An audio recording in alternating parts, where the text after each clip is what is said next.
अस्सलाम वालेकुम, क्या हाल है आप लोगों की। उम्मीद है आप लोग खैरियत से होंगे। टॉपिक जो आज हमें डिस्कस करना है वो थर्मल फिजिक्स के सेक्शन का पहला चैप्टर है and that is transfer of thermal energy. So when you talk about transfer of thermal energy, तो ट्रांसफर ऑफ थर्मल एनर्जी में हम लोगों ने क्या क्या बात करनी है। सबसे पहले तो हमें बात करनी है ट्रांसफर ऑफ थर्मल एनर्जी में कि what is basically heat. But before that सबसे पहला काम हमारा क्या होना चाहिए, जब हम कोई भी चैप्टर शुरू करते हैं हमें पता होना चाहिए उस चैप्टर के नाम का मतलब क्या है। तो ट्रांसफर ऑफ थर्मल एनर्जी मतलब किस तरीके से हम एक पॉइंट से दूसरे पॉइंट पर थर्मल एनर्जी को ट्रांसफर कर सकते हैं। इस चैप्टर में हम डिफरेंट मोड्स पढ़ेंगे जिसके थ्रू हम थर्मल एनर्जी ट्रांसफर कर सकते हैं from one point to another point, and will cover each and every state of matter, जो normally common three state of matter and solid liquid and gases, इन तीनों में एनर्जी ट्रांसफर का क्या तरीकेकार होता है। So, before going further, let me explain you what is basically heat. Of course, it's a form of energy which always flow from hot body to cold body. No matter where the hot body is, हमेशा heat energy hot body से cold body पे travel करेगी। कुछ different scenarios में heat energy को the total kinetic energy of the system भी कहा जाता है। But as far as our syllabus is concerned, we'll concise the definition as heat is the form of energy जो हमेशा hot energy point से cold point पे travel करेगी। Since heat is energy, हर तरह की energy का ऐसा unit क्या होता है, joules। ठीक है। Now, हीट की बात हो, टेम्परेचर की बात ना हो, that's not possible. Most of the time बच्चा कंफ्यूज होता है कि यार heat and temperature are two similar things, they are not. And what is the basic difference between them, एक हो तो बताएं। मल्टीपल डिफरेंसेस हैं। कौन कौन से डिफरेंसेस हैं जरा सुनिएगा। पहला डिफरेंस ये है हीट और टेम्परेचर के इन बिटवीन कि heat is a form of energy, जबकि temperature is the degree of hotness and coldness. कोई बॉडी कितनी ज्यादा हॉट है या कितनी ज्यादा कोल्ड है, that is being expressed by temperature. दूसरा डिफरेंस, हीट एनर्जी है जिसके यूनिट जूल है, जबकि टेम्परेचर के यूनिट हमारे पास क्या है, केल्विन। ऐसा यूनिट केल्विन है, अदरवाइज डिग्री सेल्सियस में भी मेजर कर रहे होते हैं हम लोग। सो एक छोटी सी यहाँ पे मैंने डिस्कशन कवर की है जिसमें मैं आपको what is the basic interaction between the topic temperature and heat, इन दोनों में क्या बेसिकली रिलेशन है वो हमें पता चलेगा। तो अगर आप इस मेटल रॉड को देखें, इस मेटल रॉड में हमारे पास क्या हो रहा है, 100 डिग्री सेल्सियस की एक बॉडी है, 0 डिग्री सेल्सियस की हीट एक बॉडी है। This one is hot body and this one is cold body. तो हीट कहां से कहां पे ट्रैवल करेगी, from hot end to cold end. But if you go this way, 100 degree Celsius is comparatively colder than 200 degree Celsius. तो अभी heat energy कहां travel करेगी, from 200 to 100 degree Celsius. But when you talk about if two bodies have the same temperature, that means none of them is cold, none of them is hot, यानी दोनों का temperature बराबर है। इस scenario में heat energy travel नहीं करेगी। Specifically इस सिनेरियो को हम क्या कहते हैं, थर्मल इक्विलिब्रियम एस्टैब्लिश हो गया है। Thermal equilibrium means balance. Thermal equilibrium means temperature के अकॉर्डिंगली बैलेंस हुआ है, यानी कोई हॉट पॉइंट नहीं है, कोई कोल्ड पॉइंट नहीं है, heat does not travel. So this is the basic interaction between how the heat and the temperature, two concepts, are interrelated. Now, heat does not flow when there is no temperature difference. तो पहले तो हम लोगों ने heat और temperature के बारे में एक डिस्कशन कर लिया और उसके बारे में ये भी बता दिया they are not two same concept, they are different concept but they are interrelated. Afterward मुझे अब और डिटेल बात करनी है कि किस तरीकेकार से आप एक बॉडी से दूसरे बॉडी या एक पॉइंट से दूसरे पॉइंट पर हीट एनर्जी ट्रैवल करवा सकते हैं। If you talk about heat and energy to travel from hot end to cold end, तो पहला तरीकेकार आता है conduction, which is mostly efficient in solids. Then हमारे पास तरीकेकार आता है convection, which is most efficient in fluids. By fluid, I mean liquids and gases as well. And radiation is that mode of transfer of thermal energy, जो कि solid, liquid, gases तीनों में तो होता ही होता है, but without any aid of the medium भी ये process चल रहा होता है। तो let's talk about the conduction first. तो बेटा कंडक्शन में अगर आप बात करें तो कंडक्शन एक ऐसा mode of transfer of energy है जो कि या तो मॉलिक्यूलर वाइब्रेशन के थ्रू होता है या तो फ्री इलेक्ट्रॉन्स के थ्रू होता है। अब मैं अक्सर अपनी क्लास में एक कॉन्सेप्ट ये समझाता हूं कि मॉलिक्यूलर वाइब्रेशन की मिसाल ये ले लें, अगर आप एटम की बात करें और इलेक्ट्रॉन की बात करें, which one is bigger? Of course an atom. तो atom is very much big as compare to the size of an electron, पहला। दूसरा, एटम जो होता है वो ट्रैप्ड होता है among the other atoms, but एक free electron it is free to move everywhere throughout the metal. तो एक इलेक्ट्रॉन का मूव करना बहुत आसान होता है एज कंपेयर टू एक एटम का मूव करना। एटम मूव तो करेगा नहीं, वाइब्रेट करेगा अपनी पर्टिकुलर पोजीशन पे। तो just imagine in traffic jam, अगर ट्रैफिक जैम हुआ हुआ है, जैसे ही ट्रैफिक ऑन होता है, गाड़ियां चलना शुरू होती हैं, सबसे पहले कौन निकलता है? बाइक्स। वाई? पहली चीज, they have smaller sized vehicle. Bike वालों के पास व्हीकल का साइज स्मॉल होता है तो वो इजीली ट्रैवल कर जाते हैं। प्लस वो इतना ट्रैप नहीं होते, वो छोटी मोटी जगहों से भी निकल जाते हैं। इसी तरह जब हीट ट्रांसफर अकर होता है from hot end to cold end, तो सबसे पहले electron from hot end to cold end पहुंचते हैं और एटम वाइब्रेट करते करते अपनी एनर्जी एक पॉइंट से दूसरे पॉइंट पर पहुंचाते हैं। That is why since electron transfer heat from hot end to cold end much more efficiently than molecular vibration, that is why we say that metals are good conductor। क्यों? Metals के पास एक तो free electron भी है और metal के पास molecular vibration भी है। तो एफिशिएंट मेथड हीट ट्रांसफर का क्या है? फ्री इलेक्ट्रॉन्स, ना कि molecular vibration. So mode of transfer of energy done by either molecular vibration or by free electron। free electron के साथ मैंने क्या लिखा हुआ है? efficient is called conduction।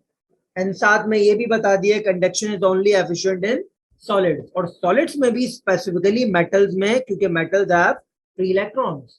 Now जो बात मैंने अभी आपको वर्बली बताई है, अगर मैं उसको इन टर्म्स ऑफ डायग्राम्स एक्सप्लेन करने की कोशिश करूं तो बेटा यहाँ पे देखें, कंडक्शन इन कॉपर में क्या होगा? Why copper is a good conductor? It has two modes of transfer of energy, one molecular vibration and the other free electron. Of course, अभी डिस्कस किया, फ्री इलेक्ट्रॉन्स के through energy transfer from hot end to cold end is way more efficient than molecular vibration. That is why copper is a good conductor.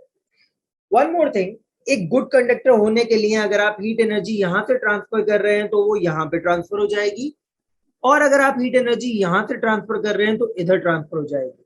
मतलब no matter where the hot end is, heat energy always travel towards the cold end. सही है? This is the identification of a good conductor. And of course molecular vibration or free electron to hai. Now why wood is not a good conductor as compared to copper? Simple, wood is absent of one of the most efficient transfer of heat energy in conduction, and that is free electron। तो बेटा would के पास free electron नहीं होते। अब होता क्या है, एक पॉइंट से अगर मैं वुड को हीट अप करना शुरू कर दूंगा तो वुड की जो एनर्जी है वो मॉलिक्यूलर वाइब्रेशन के थ्रू एक पर्टिकुलर पॉइंट पे स्टैक होती रहेगी, जिसकी वजह से पार्टिकल टकराते रहेंगे और उनके टकराने की इंटेंसिटी इतनी ज्यादा हाई होगी कि वो एनर्जी इतना स्टैक अप हो जाएगी कि वुड उस पर्टिकुलर पॉइंट पे बर्न आउट होना शुरू हो जाएगा। यानी मॉलिक्यूल टकरा के सारी energy in the form of heat convert कर रहे होंगे एंड वुड बर्न आउट होना शुरू हो जाएगा। That is why wood do not conduct heat energy as efficiently as copper. ठीक है?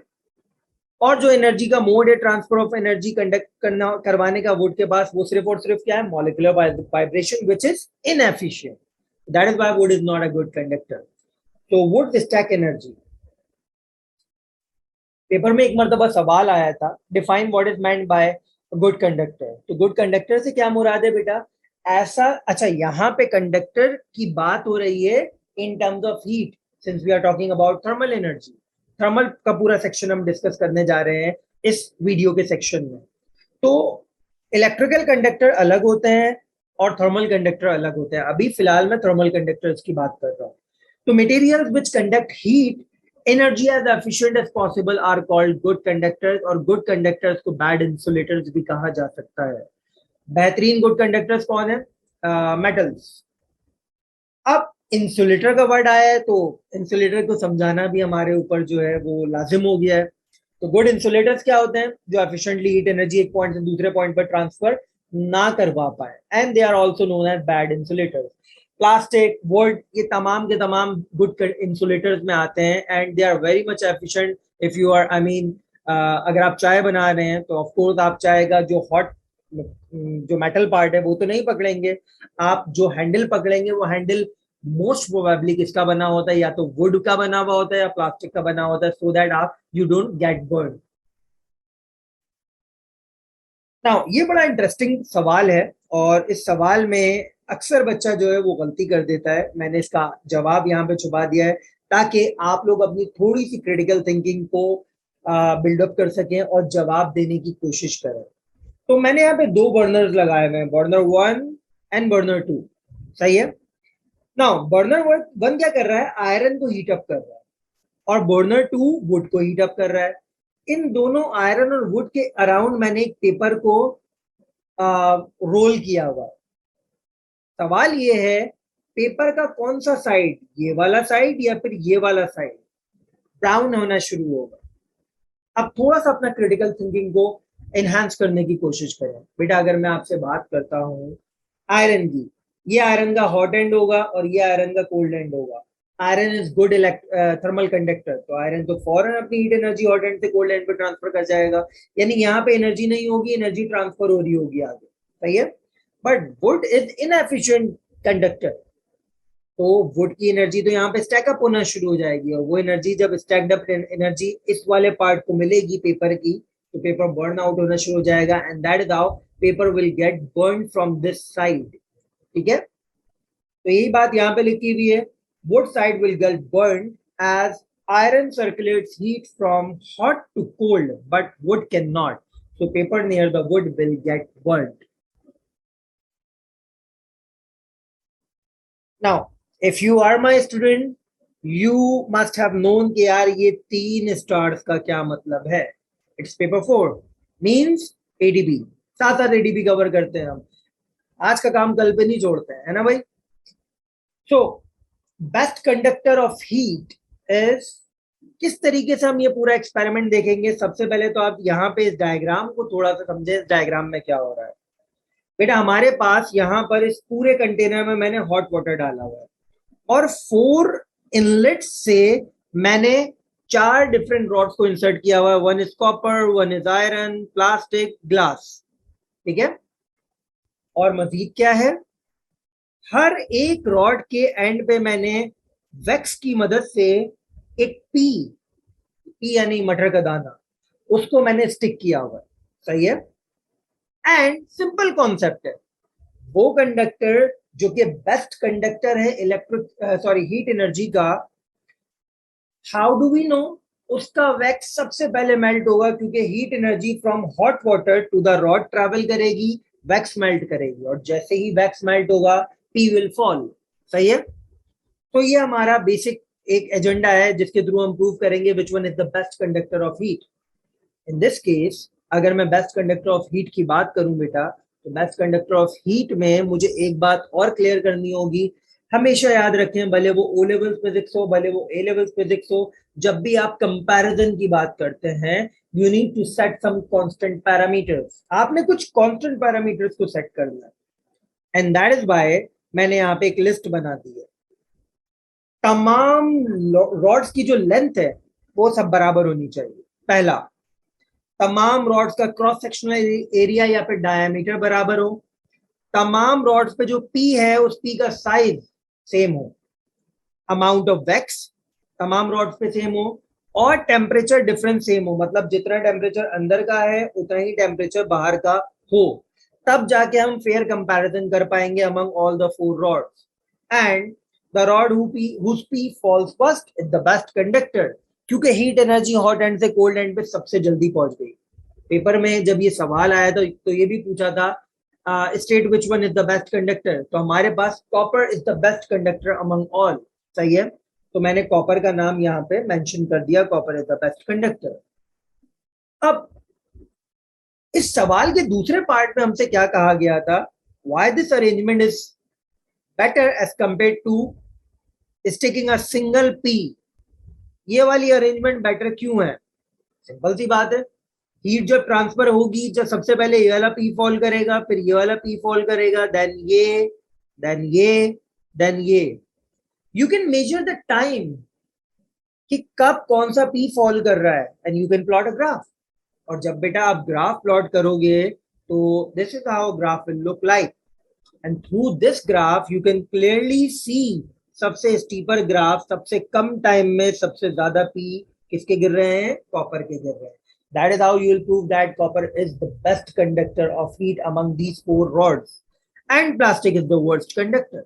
ठीक है, सबसे ज्यादा टाइम ले रहा है, नंबर ऑफ पी गिरेंगे भी नहीं भी गिरेंगे, इट डिपेंड्स के क्या सिनेरियो है। तो इसका एडवांटेज क्या है, एक तो हम ग्राफ प्लॉट कर सकते हैं, डेटा लॉगर से इसे कनेक्ट कर सकते हैं, अपना डेटा रिकॉर्ड कर सकते हैं। That is very much I mean क्या कहते हैं, एफिशिएंट वे। अब मैंने अभी तक क्या बात की है, मैंने कंडक्शन को सॉलिड्स में डिस्कस किया, कॉपर को गुड कंडक्टर डिक्लेयर कर दिया, वुड को बैड कंडक्टर डिक्लेयर कर दिया, वजह भी बता दी कि वुड के अंदर सिर्फ और सिर्फ मॉलिक्यूलर वाइब्रेशन होते हैं, फ्री इलेक्ट्रॉन नहीं होते। फिर मैंने आपको 4 डिफरेंट मेटल्स के थ्रू हमें कैसे पता चलेगा विच one is the best conductor, वो तरीका भी बता दिया। नाउ अब बात होने ये है वाटर की, क्या वाटर गुड कंडक्टर है कि नहीं। तो याद करो मैंने आपको क्या बताया था, अगर कोई कंडक्टर गुड कंडक्टर है तो उसकी क्या कंडीशन होनी चाहिए, अगर उसे लेफ्ट से हीट अप करो तो राइट पे हीट एनर्जी ट्रेवल करेगी, या फिर उसे राइट से हीट अप करो तो लेफ्ट पे हीट एनर्जी ट्रेवल करेगी। कन्वर्सली अगर उस कंडक्टर को मैं नीचे से हीट अप कर रहा हूं तो ऊपर हीट एनर्जी ट्रेवल करेगी, ऊपर से हीट अप कर रहा हूं तो नीचे एनर्जी ट्रेवल करेगी। नाउ अगर मैं इस आइस को ऊपर रखता, ये वाली जो आइस यहाँ पे ट्रैप हुई हुई है, और नीचे हीट से बंसन बर्नर रखकर हीट एनर्जी ट्रैवल करवाता, ट्रांसफर करवाता, तो बेटा क्या होता, हीट एनर्जी ट्रैवल करती ऊपर की तरफ और ये आइस मेल्ट हो जाती। बट कहानी यहाँ पे तो नहीं रुकी ना, to declare water is a good conductor. मैंने क्या बोला है, दोनों एंड से हीट एनर्जी ट्रांसफर होनी चाहिए। तो जस्ट टू मेक श्योर क्या हीट एनर्जी ऊपर से नीचे ट्रांसफर हो रही है, मैंने क्या किया, मैंने एक वायर गॉस की मदद से आइस को ट्रैप कर दिया। क्यों आइस को ट्रैप किया, आइस की डेंसिटी पानी से कम होगी, अगर मैं ट्रैप नहीं करूंगा तो वो फ्लोट करके सरफेस के ऊपर आ जाएगी, पानी के सरफेस पे आ जाएगी। सही है, दैट इज वाई मैंने इसे ट्रैप कर दिया यहाँ पे, और ऊपर से हीट एनर्जी मैंने प्रोवाइड करना शुरू की है। Now see the intensity of these bubbles, जैसे जैसे नीचे जा रहे हैं बबल कम हो रहे हैं। बबल्स कब बनते हैं, जब बॉइलिंग शुरू होती है। तो बॉइलिंग प्रोसेस जो है वो ऊपर से नीचे ट्रैवल नहीं कर पा रहा। This proves that what is not a good conductor, and ice will take very long time to melt as compared to क्या आप नीचे बर्नर रखते ऊपर आइस रखते, आइस फौरन मेल्ट हो जाती, और यहां पर आइस को मेल्ट होने में टाइम लगेगा। This proves that water is not a good conductor. तो यही बात मैंने यहाँ पे सारी डिक्लेयर की हुई है। Water was a good conductor of heat, it transfers heat from the bottom to the top as well as from the top to the bottom. But here, ice is heated from the bottom, it melts, and if ice is heated from the top, it does not melt, which proves that water is a poor conductor of heat. ये भी बता दिया ice क्यों trap की गई है, because ice does not float on the surface of the water. And reason जो भी बात मैं आपको बता रहा हूँ, I try my level best कि वो अपने नोट्स में जो है वो किसी ना किसी तरह मेंशन कर दूं, दोस्त जो कि आपको पता होनी चाहिए, मैं स्टिकी नोट्स में मेंशन कर देता हूं। जैसे यहाँ पे आइस की डेंसिटी वाला पॉइंट कि आइस क्यों फ्लोट करेगी, वो मैंने यहाँ पे स्टिकी नोट्स में मेंशन कर दिया। एंड यहाँ पर वाटर को हम लोग डिक्लेयर कर दिया is not a good conductor. अब बात किसकी रहती है, गैस की। क्या गैस के अंदर मॉलिक्यूलर वाइब्रेशन होती है, जवाब है नहीं। क्या गैस के पास फ्री इलेक्ट्रॉन होते हैं, जवाब है नहीं। तो जब दोनों तरीकेकार ही गैस के अंदर नहीं है कंडक्शन वाले, तो gas is not a good conductor of heat. तो दैट इज हाउ हमने कंडक्शन का एक पूरा सेक्शन खत्म कर दिया। सही है, अब हम बात करेंगे कन्वेक्शन की। तो कन्वेक्शन क्या है, वो mode transfer of thermal energy का from hot end to cold end, जिसमें मॉलिक्यूल्स बल्क क्वांटिटी में हॉट एंड से कोल्ड एंड पे ट्रैवल करते हैं। And we say that mode of transfer of energy by movement of molecules in a bulk quantity is called convection. And convection is only efficient in fluids. Convection सिर्फ और सिर्फ fluids में efficient होती है। तो यहाँ पे बेटा मैं आपको दिखा रहा हूँ convection is in liquid। तो अगर आप इस डायग्राम पे गौर करें, मैंने यहाँ से बंसन बर्नर को हीट अप करना शुरू किया है, एंड बंसन बर्नर किसको हीट अप कर रहा है? वाटर को हीट अप कर रहा है। To make the convection more visible मैंने क्या किया है, एक स्ट्रॉ की मदद से मैंने यहाँ पर पोटेशियम परमैंगनेट का क्रिस्टल डाल दिया है। if you want to see and want to observe this in terms of video, तो आप इंस्टाग्राम पे जरूर विजिट करिएगा मेरे, वहां पर इसकी एक वीडियो मैंने डाली है जिसमें आपको क्लियर हो जाएगा कि किस तरीके से यहाँ पर हॉट एंड से कोल्ड एंड पर पर्पल कलर के फ्यूम जो है, पर्पल कलर का जो वाटर है वो मूव करता हुआ जाएगा। तो अब मैं आपको बताता हूँ ये मूवमेंट ऐसी क्यों हो रही है। तो बेटा जब मैं यहाँ पे इसको हीटअप कर रहा हूँ, वाटर एट द बेस, क्योंकि बेस हीटअप होना शुरू होगी पहले तो बीकर की, water at the base receives heat and before receiving the heat, let's say water का मॉलिक्यूल इस तरह ट्रैवल कर रहा था, हीट रिसीव करने के बाद वाटर मॉलिक्यूल किस तरह ट्रैवल कर रहा है? लेट्स से इस तरह ट्रैवल कर रहा है। Now it requires more volume than before. Density का फॉर्मूला क्या होता है? Mass upon volume. अब वॉल्यूम ज्यादा चाहिए तो डेंसिटी क्या हो गई बेटा? वाटर की कम हो गई। And where do you think less dense water goes? It goes to the top. Her less dense चीज ऊपर की तरफ जाएगी, तो that is why hot water ऊपर की तरफ जाते हुए दिखाई दे रहा है। And cold water जो कि surface के ऊपर होगा, उसकी density high होगी, that will sink to the bottom. And ये प्रोसेस कब तक चलता रहेगा? जब तक हर तरफ पानी का टेम्परेचर बराबर ना हो जाए, जिसको मैं कहता हूं थर्मल इक्विलिब्रियम एस्टैब्लिश ना हो जाए, तब तक ये प्रोसेस चलता रहेगा। तो पेपर में एक मरतबा सवाल आया था पेपर 1 में, state which method of transfer of energy is responsible for density changes. तो यहाँ पे देखें कन्वेक्शन में लेस डेंस वाटर ऊपर जा रहा है, डेंसर वाटर नीचे जा रहा है, जब तक थर्मल इक्विलिब्रियम नहीं एस्टैब्लिश हो रहा है। तो आंसर इज कन्वेक्शन। तो पेपर में अगर ये सवाल आता है 2 से 3 नंबर का आता है, तो आप किस तरह बोलोगे? Molecule at the base receive heat, becomes less dense, rise to the top, cold water is denser, sink to the bottom. This process continues until thermal equilibrium is established. Technical terminologies इस्तेमाल करना बहुत जरूरी है, और इस यहां से लेके यहां तक के जवाब में टेक्निकल टर्मिनोलॉजीज की भरमार है, तो परेशान ना हो, इसको फॉलो करें, answer will be perfect. So ये बात भी यहाँ पे मैंने मेंशन कर दी, potassium permanganate is a purple crystal, and ये सिर्फ इसलिए मैंने डाला है ताकि आपके पास कन्वेक्शन करंट जो है वो विजुअलाइज हो जाए, लेस डेंस वाटर का ऊपर जाना, डेंसर वाटर का नीचे जाना, सब विजुअलाइज हो जाए आपको। सो ये एक वीडियो का लिंक है जो मेरी वीडियो नहीं है, यूट्यूब की वीडियो है, आप इसको जाके देख सकते हैं। एंड दूसरा ऑप्शन मैंने आपको दिया है, आप इंस्टाग्राम पे जाएं, और इंस्टाग्राम जो मेरा इंस्टाग्राम है, आप अगर मेरे स्टूडेंट्स हैं आपको पता होगा, physics with Mohit Dawoodi Instagram है, वहां पर मैं नॉर्मली वीडियोस अपलोड करता हूँ एक्सपेरिमेंट्स वगैरह की, तो वहां पे जाके उसे ऑब्जर्व करिएगा। अब जैसा कि हमने बात की, convection is efficient in fluids. Fluids में लिक्विड की तो बात कर ली, लिक्विड में कन्वेक्शन कैसे हो रही है। Now let's talk about gases. तो यहाँ पे देखें मैंने क्या किया है, एक स्मोल्डरिंग पीस ऑफ पेपर यहाँ पे रखा है, जिससे क्या किया जा रहा है बेटा, स्मोल्डरिंग पीस ऑफ पेपर जो स्मोक प्रोड्यूस कर रहा है इज डेंसर देन एयर, तो दैट इज व्हाई वो स्मोक नीचे जा रहा है। But as you can see, जैसे ही ये स्मोक नियर द कैंडल आ रहा है, कैंडल उस स्मोक को हीट अप कर रही है, smoke becomes less dense and smoke दूसरी चिमनी से राइज हो रहा है। ठीक है, दैट इज हाउ मैं यहाँ पे प्रूव कर रहा हूँ convection can also happen in gases as well. दो और तरीकेकार से मैं आपको कन्वेक्शन इन गैसेस दिखाऊंगा। तो यहाँ पे ये कहा जा रहा है, to observe convection in gases we place smoldering paper at one end of the chimney and smoke is seen falling down. When smoke reaches near the candle, its temperature increases, some smoke becomes less dense, rises through the other chimney, and that is how convection current establish होगा। इसकी भी YouTube की एक video का link यहाँ पर mention है। Now, अब कन्वेक्शन इन गैसेस में जो एप्लीकेशन आती हैं वो सी ब्रीज की आती हैं, लैंड ब्रीज की आती हैं। Sea breeze normally occurs at day time. तो डे टाइम पे क्या होता है, सूरज निकला हुआ होता है।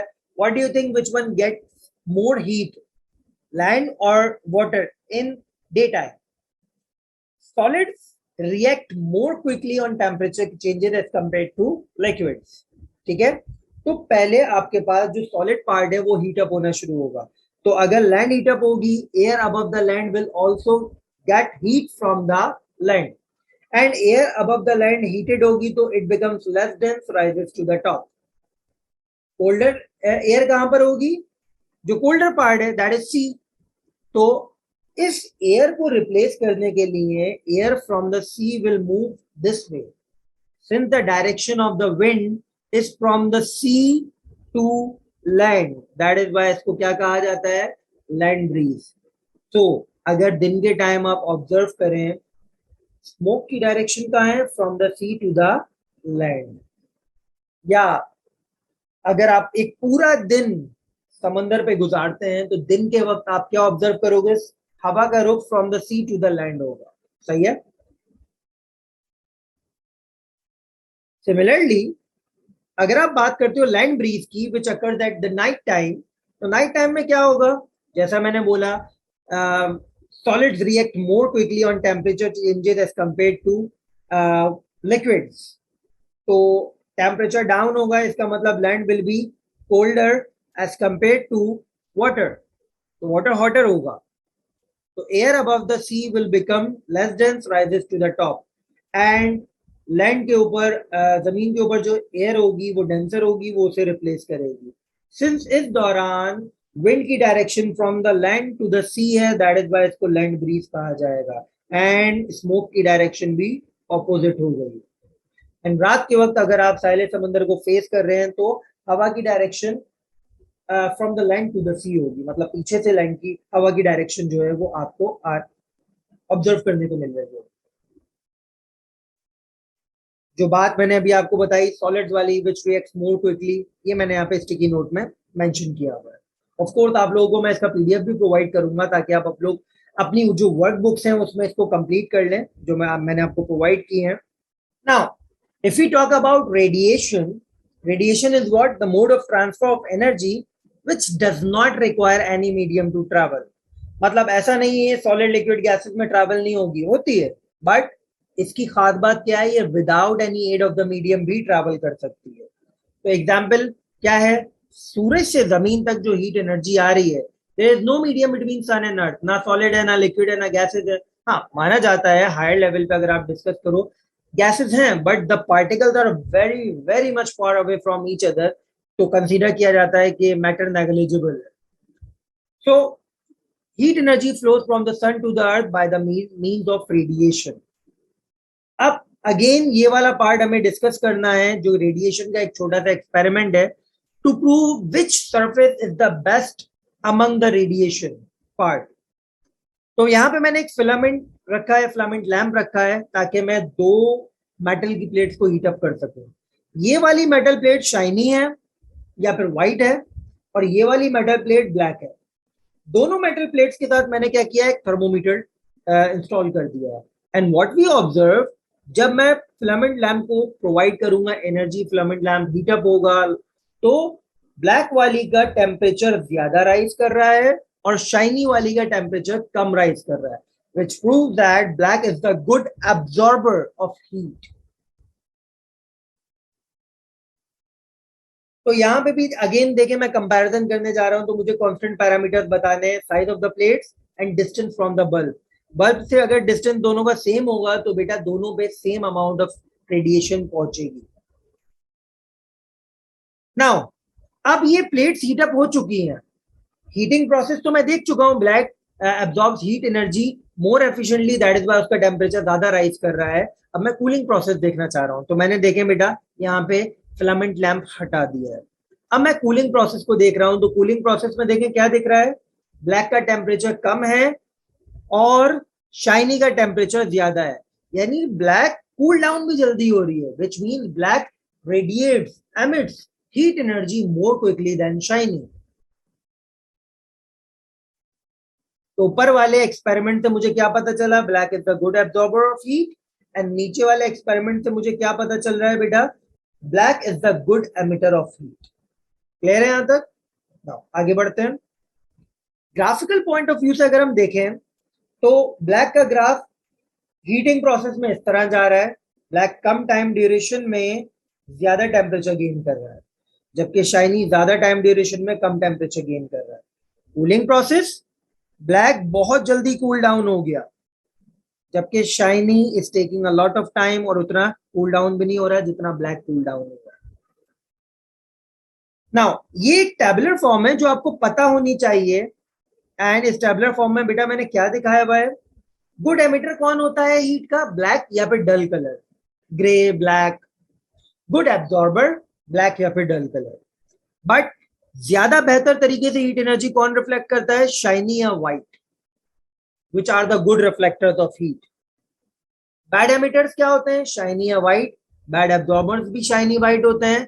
एंड बैड रिफ्लेक्टर आपके पास ब्लैक या डल होंगे। अब आपको समझ में आ जाना चाहिए, like I am wearing white black colour shirt, और अगर मैं इस शर्ट को पहन के धूप में जाता हूँ, my shirt absorbs heat energy as much as possible, तो मुझे गर्मी क्यों लगेगी, ठीक है। इसी वजह से हम जब ब्लैक कलर के कपड़े पहन के बाहर जाते हैं हमें गर्मी लगती है। ये वीडियो भी मैंने अपने इंस्टाग्राम पे डाली हुई है, टाइम मिले तो जरूर देखिएगा। खैर, अब जस्ट आई मीन दो चीजें रह गई हैं जिसको हमें डिटेल में डिस्कस करना है। वैक्यूम फ्लास्क पेपर में अक्सर पूछा जाता है, तो वैक्यूम फ्लास्क में आपको इन डिटेल बताऊंगा कि इन चार मेथड्स के through vacuum flask heat energy का लॉस रिड्यूस करता है। Conduction, convection, radiation, evaporation. जल्दी से डिस्कस करते हैं। नाउ सबसे पहले तो डायग्राम देखें। प्लास्टिक का कैप है, और मैं यहाँ पे मेंशन करूंगा ये व्हाइट प्लास्टिक का कैप होना चाहिए। सिंस डायग्राम आपको दिखे, मैंने इसको ग्रे कलर कर दिया है, ये असल में व्हाइट कलर होना चाहिए था। व्हाइट कलर का प्लास्टिक कैप है, आउटर की मेटल केसिंग है, आउटर मेटल केसिंग है। नाउ ये जो दो मैं हाईलाइट कर रहा हूं, ये ग्लास के आपके पास वॉल्स हैं, और ग्लास की वॉल्स के इन बिटवीन क्या है, वैक्यूम। ये दोनों ग्लास की वॉल सिल्वर हुई हुई है। वजह क्यों सिल्वर हुई हुई है अभी थोड़ी देर में पता चलेगी। अंदर मैंने हॉट कॉफी रखी है, और ये इंसुलेटेड बेस है जिसके ऊपर आपका पूरा का पूरा वैक्यूम फ्लास्क सपोर्ट हो रहा है। सबसे पहले बात करते हैं फ्रॉम द वॉल्स। बेटा वॉल्स के इन बिटवीन मैंने क्या रखा है, वैक्यूम। तो वॉल्स के थ्रू ना कंडक्शन हो सकती है ना कन्वेक्शन हो सकती है, क्योंकि कंडक्शन कन्वेक्शन दोनों को मीडियम चाहिए। मैं रेडिएशन कैसे रिड्यूस कर रहा हूं, मैंने दोनों वॉल्स को शाइनी कर दिया ताकि अंदर से हीट रिफ्लेक्ट करके अंदर ही रहे, और बाहर से आने वाली हीट रिफ्लेक्ट करके बाहर ही जाए। ना अंदर की हीट बाहर जाए, ना बाहर की हीट अंदर आए। सही है। तो वॉल्स के थ्रू ना कंडक्शन हो रही है, ना कन्वेक्शन हो रही है, ना रेडिएशन हो रही है। एवोपरेशन तो हो ही नहीं सकती वॉल्स पे, क्योंकि evaporation at the surface of the liquid होती है। तो थ्रू वॉल्स और थ्रू बेस कोई भी हीट एनर्जी ट्रांसफर नहीं हो रही है। सही है। अब चलते हैं कैप की तरफ। Now how cap is reducing energy loss by conduction. Plastic का कैप है, plastic is a bad conductor, ठीक है। कैप बंद हुआ हुआ है तो no air can move out, यानी energy loss through convection and through evaporation stop हो गया। बचा कौन, radiation. White it is a good reflector of heat, तो अगर कोई हीट रिफ्लेक्ट करके बाहर जाना चाहेगी तो रिफ्लेक्ट करके अंदर ही रह जाएगी। सही है। तो that is how through the walls, through the cap and through the base vacuum flask heat loss को रिड्यूस करता है। ओके, ये सारी बात मैंने यहाँ पे लिखी हुई है। Now finally I want to insulate my house. मुझे अपने घर को लाइक अभी गर्मियां आने वाली इंसुलेट करना है। सही है। इनमें से कुछ तरीकेकार मैं अपने घर पे अप्लाई कर चुका हूं जो मैं आपको बताऊंगा। तो अगर मैं प्रॉपर तरीके से अपने घर को from the outside heat isolate करना चाहता हूं, या मैं ये नहीं चाहता कि मैं अगर घर में हीटर लगाया हुआ हूँ सर्दियों में मेरे घर की हीट एनर्जी बाहर जाए, तो what do I have to do, चार पांच तरीकेकार मैं आपको बताऊंगा। पहला तो वॉल्स। अगर मैं अपनी दो वॉल्स के दरमियान फोमिंग कर दूं, जैसे मैंने यहाँ पे दिखाया हुआ है, दो वॉल के दरमियान फोमिंग हुई हुई है, लिक्विड फोम होता है, उसको स्प्रे के थ्रू इंसर्ट किया जाता है, थोड़ी देर के बाद वो सॉलिडिफाई हो जाता है। तो बेटा क्या होगा, since foam contains packets of air and air is a bad conductor of heat, तो बेटा through the walls heat energy conduct नहीं हो पाए, and that is how heat loss through the walls reduce हो जाएगा। सही है। ये वॉल्स वाला पार्ट हम लोगों ने कवर कर लिया। अब windows, these are double glaze windows. Double glaze windows में क्या होता है, दो ग्लास की लेयर्स के दरमियान एयर होती है। Again air is a bad conductor of heat, तो heat transfer through the glass windows, उसके थ्रू हीट लॉस रिड्यूस हो जाता है। सही है। Double glazed windows reduces heat loss as they contain packets of air between the two glass walls, and air is a bad conductor of heat. Roof, roof बनती है fibre glass की। अगर आप में से किसी के पास एक्वेरियम है, और नॉर्मली लोग जो बड़ा एक्वेरियम रखते हैं उसमें शौक होता है कि यार कुछ ऑर्नामेंट्स वगैरह डाले जाए, कैसल डाली जाती है, तो जितने भी ऑर्नामेंट्स होते हैं मोस्ट ऑफ द टाइम वो फाइबर ग्लास के बने हुए होते हैं। दिखने में बहुत भारी लग रहे होते हैं, but you can lift them with a single finger. सही है। Why? Because fiberglass बहुत हल्का होता है, it contains packets of air and air is a bad conductor of heat. तो यहाँ पे भी क्या होगा, fiberglass will have packets of air and air is a bad conductor of heat. तो through roof heat loss reduce हो जाएगा। Floor, दो तीन ऑप्शन, कारपेटिंग कर दें, वूल का कारपेट होता है, wool contains packets of air, air is a bad conductor of heat, या फिर वुडन फ्लोरिंग कर दें, wood is a bad conductor of heat. That is how you reduce heat loss through the floor by conduction. You can use curtains. Curtains normally clothing के होते हैं, cotton के होंगे, again packets of air है, air is a bad conductor of heat. And finally जो कि मैंने अपने घर पे किया, since I live on the second floor, तो ऊपर छत होती है, दोपहर में बहुत ज्यादा गर्मी पड़ती थी, खास तौर पे रमजान और जून जुलाई वाले एरिया टाइम ड्यूरेशन में। तो मैंने क्या किया है, मैंने ऊपर अपनी छत पे व्हाइट कलर कर दिया जमीन पर। इससे क्या हो रहा है, जो भी हीट ऊपर से आ रही होती है वो रिफ्लेक्ट बैक करके वापस चले जाती है।